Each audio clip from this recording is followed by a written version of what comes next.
আল্লামাল কুরআন খলাকাল ইনসান আল্লামাহুল বায়ান।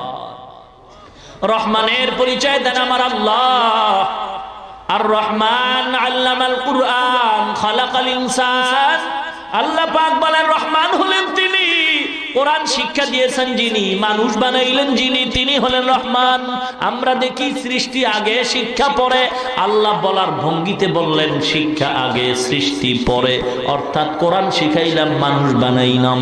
মুফাসসিরিনে কেরাম জবাব দিয়ে বলছেন মানুষের ঘরে জন্ম নিলে মানুষ হওয়া যায় না, বংশগত মানুষ হতে পারে, কিন্তু আল্লাহর আদালতে বংশগত মানুষের কোনো নাই।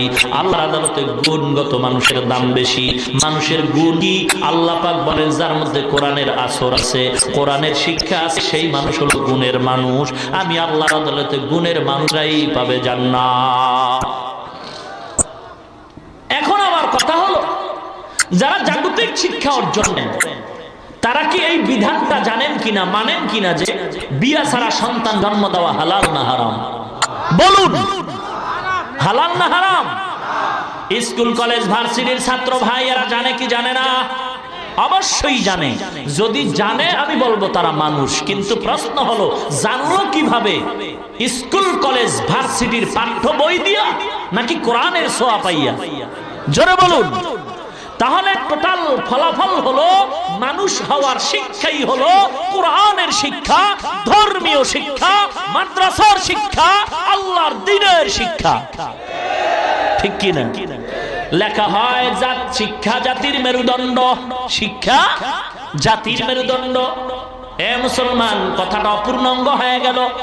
শিক্ষা জাতির মেরুদণ্ডই যদি হয় তাহলে এমবিবিএস ডাক্তার তাসলিমা নাসরিন লেখাপড়া করছে, শিক্ষিত হয়ে গেছে, এমবিবিএস ডাক্তার হলো, অথচ আল্লাহরে গালি দেয়, আল্লাহর ধর্মের কোরআনের বিরুদ্ধে কথা কয়, আল্লাহর বিরুদ্ধে কথা বলছে। মানুষ নাকি অমানুষ? একটা শিক্ষিত এমবিবিএস ডাক্তার সে কিভাবে বিবেকহীন কথা বলে? বুঝার ব্যাপার হলো সব শিক্ষা জাতির মেরুদণ্ড নয়, একমাত্র কোরআনের ছোঁয়া পাওয়া শিক্ষা, ধর্মীয় শিক্ষা, আল্লাহর নামের শিক্ষাই হলো জাতির মেরুদণ্ড। ঠিক কিনা বলেন? কিন্তু এ কথা বলা যাবে না স্কুল কলেজ ভার্সিটিতে পড়ে কোনো লাভ নাই, আলিয়ায় পড়ে নেওয়ালা বলতে পারবে না কওমিয়ায় পড়ে লাভ নাই, কওমিয়ায় পড়ে নেওয়ালা বলতে পারবে না আলিয়ায় পড়ে লাভ নাই, স্কুল কলেজ ভার্সিটিতে পড়ে নেওয়ালা বলতে পারবে না মাদ্রাসায় পড়ে লাভ নাই। তাহলে তুমি যদি বলো আমিও বলতে পারি, যারা বলবেন মাদ্রাসায় পড়ে লাভ নাই কেন? ডাক্তার হওয়া যায় না, ডক্টর হওয়া যায় না, ইঞ্জিনিয়ার হওয়া যায় না, বৈজ্ঞানিক হওয়া যায় না, কবি হওয়া যায় না, সাহিত্যিক হওয়া যায় না। আমি যদি বলি বাবা রাগ করবেন না, বুঝাবার জন্য বলি, স্কুল কলেজ ভার্সিটিতে পড়েও তো কোনো লাভ নাই। কেন? বাবা ওখানে পড়লে তো আলেম হওয়া যায় না, পীর হওয়া যায় না, মুয়াজ্জিন হওয়া যায় না, মুফতি হওয়া যায় না, মুহাদ্দিস হওয়া যায় না, ইমাম হওয়া যায় না। আমার কি জবাব দিবেন? অতএব কারণে টোটাল ফলাফল হলো মুমিনের জবান থেকে হিংসার গন্ধ আসে এমন কোন কথা বলা যাবেই না। জাগতিক শিক্ষাও দরকার, দরকার না? কথা বলুন। অবশ্যই দরকার, কারণ মুসলমানের সন্তান ডাক্তার হবে, মুসলমানের জন্য গৌরব। মুসলমানের সন্তান ইঞ্জিনিয়ার হবে, মুসলমানের জন্য গৌরব। মুসলমানের সন্তান ডাক্তার হবে, ডক্টর হবে, মুসলমানের জন্য গৌরব। মুসলমানের সন্তান বৈজ্ঞানিক হবে, মুসলমানের জন্য গৌরব। কারণ বেঈমানরা যদি একবার স্লোগান দিয়ে কয় মুসলমানের কোনো ঔষধ দেওয়া হবে না, মুসলমান ডাক্তারেরা চ্যালেঞ্জ দিয়ে বলবে কোনো ঔষধ তোদের লাগবে না, আমরা মুসলমান ডাক্তার রেডি হয়ে আছি। আল্লাহর রহমতে আমরা নিজেরাই ঔষধ তৈরি করতে পারি। ঠিক কিনা বলে? অতএব কারণে সকল শিক্ষাই দরকার, তবে মুসলমানিত্ব ঠিক রেখেই করতে হবে। মুসলমান আল্লাহর গোলাম, ধর্মীয় শিক্ষাটা বেশি দরকার। স্কুলে পড়ো, কলেজে পড়ো, ভার্সিটিতে পড়ো ভাই, কোরআনের শিক্ষার বিকল্প নাই। কিন্তু কোরআনের শিক্ষা করে আজ পর্যন্ত তো কেউ বেকার নাই। অথচ ডিগ্রি পাস কইরা কত যুবক ভাই রাস্তায় রাস্তায় হাঁটে আর কান্দে, সার্টিফিকেটটা লয়া লয়া কান্দে আর কয় কি করলাম, কত রাত ঘুমাই নাই, কত দিন ঘুমাই নাই, বাবাও ঘুমায় নাই, মা ঘুমায় নাই, হোটেল ভাড়া কইরা কইরা মা আমারে পাক কইরা খাওয়াইছে, পরীক্ষার হলে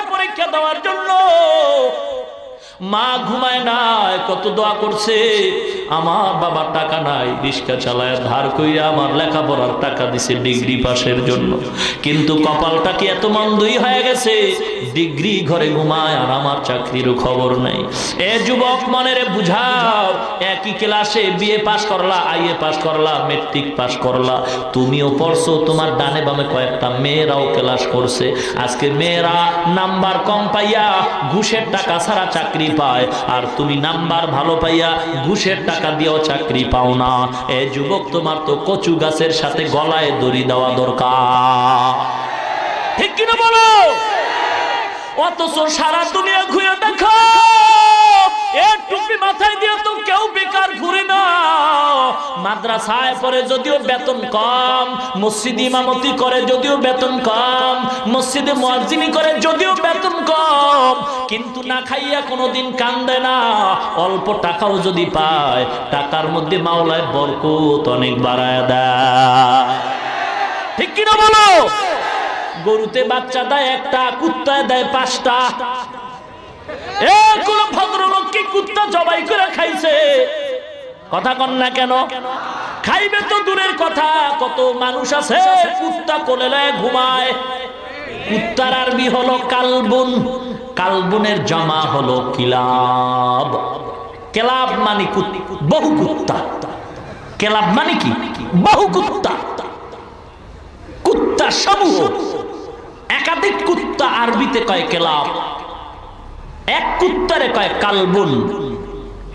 আমেরিকার খবর জানেন না?